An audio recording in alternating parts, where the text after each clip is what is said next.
సంచరించే తెగులనకైనను మధ్యాహ్నమందు పాడు చేయి రోగమునకైనను నీవు భయపడకుందు. నీ ప్రక్కన 1000 మంది పడినను, నీ కుడి ప్రక్కన 10,000 మంది పడి కూలినను అపాయం నీ యొద్దకు రాదు. నీవు కన్నులారా చూస్తుండగా భక్తిహీనులకు ప్రతిఫలం కలుగును.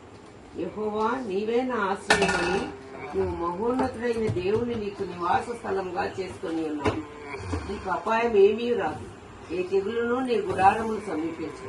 నీ మార్గములన్నిటిలో నిన్ను కాపాడుటకు ఆయన నిన్ను గూర్చి తన దూతలకు ఆజ్ఞాపించు. నీ పాదములకు రాయి తగులకుండా వారు నిన్ను తమ చేతుల మీద ఎత్తిపట్టుకుంటారు. నీవు సింహములను నాగుపాములను త్రొక్కెదవు, కొదమ సింహములను భుజంగములను అనగద్రొక్కెదవు. అతడు నన్ను ప్రేమిస్తున్నాడు గనుక నేను అతన్ని తప్పించగలను. అతడు నా నామం నెరిగినవాడు గనుక నేను అతన్ని ఘనపరచను.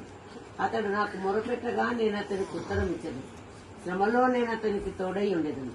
అతన్ని విడిపించి అతన్ని గొప్ప చేసేదను. దీర్ఘాయువు చేత అతన్ని తృప్తిపరచదు.